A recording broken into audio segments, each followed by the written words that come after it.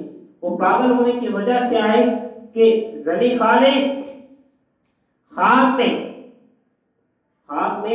ان کی عمر جب 9-10 سال کی ہوئی، تب خواب میں انہوں نے ایک مرتبہ ایک جھلک جناب یوسف کو دیکھ لیا تھا۔ جناب یوسف کو دیکھا اور جیسے ہی حضرت یوسف کو دیکھا تو دیکھ کر کے فوراً اس کی آنکھ کھل گئی۔ جیسے اس کی آنکھ کھلی، مورخین لکھتے ہیں کہ زلیخا نے اپنے والد سے کہا کہ والد محترم، میں نے ایسے جو ہے کہ خوبصورت انسان کو دیکھا ہے، اب میں اس کے اوپر فریفتہ ہو گئی ہوں، اپنا دل دے بیٹھی ہوں اور میری عقل اب ٹھکانے نہیں ہے، مجھے اس سے ملنا ہے، یہ بات کہنے لگی۔ اور یہاں تک کہ ماں باپ ہوتے، انہوں نے کہا کہ سنو، اب وہ خواب آئے تو اس سے پوچھنا تم کون ہو، کہاں رہتے ہو، تو جہاں بھی ہوگا، اس کا باپ کہتا ہے جہاں بھی ہوگا، اگر میری پوری سلطنت، پوری حکومت قربان کرنی پڑے میں تمہارے لیے قربان کر دوں گا، لیکن اس نوجوان تک تمہیں پہنچا دوں گا۔ اب 1 سال تک اس نوجوان کے دیدار کے اندر تڑپتی رہی زلیخا، عقل ٹھکانے نہیں ہے۔ 1 سال کے بعد پھر جناب یوسف خواب میں آئے اور خواب میں آ کر کے پھر جو ہے کہ اپنا جلوہ دکھایا۔ زلیخا طرف اٹھی خواب میں، وہ کہتی ہے تم کون ہو؟ تو جناب یوسف نے اتنا ہی کہا میں انسان ہوں اور کہا کہ میں تیرے لیے ہوں، تو میرے لیے، میں تیرے لیے ہوں، تو میرے لیے، اتنا کہا اور چلے گئے۔ آنکھ کھل گئی۔ اب زلیخا کی حالت اور خراب ہو گئی، اور اسی حالت خراب ہوئی کہ فوراً اس کو قید میں جیل میں ڈالنا پڑا، اتنی حالت خراب۔ اور وہ ایک ہی بات کر رہی تھی، میں تیرے لیے ہوں، تو میرے لیے، میں انسان ہوں، یہ بولتی رہی اور حالت اتنی خراب ہو گئی، سب لوگ پریشان ہو گئے، اس کا علاج کیسے کیا جائے، اس کے خواب کا علاج کس طریقے سے کیا جائے، سارے لوگ پریشان ہیں۔ اب اللہ کی مشیت دیکھو، 3 سال ہوا، پھر 1 سال کے بعد 3 سال آیا۔ اس 3 سال میں جناب یوسف پھر حضرت زلیخا کے خواب میں آئے، اور آ کر کے جب زلیخا نے دیکھا، کہا کہ تم کون ہو، کہاں رہتے ہو، کہاں مجھے ملو گے۔ اب پھر جو ہے کہ جناب یوسف نے خواب میں صرف اتنا کہا، میں مصر کا بادشاہ ہوں، مصر میں تمہیں ملوں گا، میں مصر کا بادشاہ ہوں، مصر میں تمہیں ملوں گا، یہ کہہ کر کے اب پھر آنکھ کھل گئی۔ جیسے آنکھ کھلی، 3 سال سے بیمار تھی، پاگل تھی زلیخا، فوراً ٹھیک ہو گئی۔ اپنے والد سے کہتی ہے مجھے اس کا پتہ مل گیا، اس نے بتا دیا وہ مصر میں ملے گا اور مصر کا بادشاہ ہے، مجھے قید سے نکالیے، میری ساری عقل ٹھکانے ہو گئی اور میں ٹھکانے جو ہے کہ میں بالکل ٹھیک ہو گئی ہوں۔ اب بادشاہ کو بھی تھوڑا اطمینان، سکون ملا۔ جیسے ہی سکون ملا، اس نے کہا اب 19 ملکوں کے بادشاہ کا پیغام نکاح کے لیے آیا تھا، لیکن اب مصر کے بادشاہ کے ساتھ نکاح کرنے کی بات آئی، مصر کے بادشاہ کے ساتھ نکاح کرنے کی بات آئی۔ المختصر یہ کہ پھر باپ نے کسی طریقے سے پتہ لگا کہ توڑ جوڑ کے، کیونکہ مغرب کا یہ بادشاہ تھا، سب طریقے سے سیٹنگ کر کے 6 مہینے کا راستہ تھا، اس کا جو شہر تھا وہاں سے لے کر کے مصر کا 6 مہینے کا راستہ تھا، وہ 6 مہینے کی مسافت طے کروا کر کے پورا سیٹنگ لگا کر کے مصر کے بادشاہ کے ساتھ، جس کا نام عزیز مصر تھا، اس کے ساتھ زلیخا کا نکاح کروا دیا۔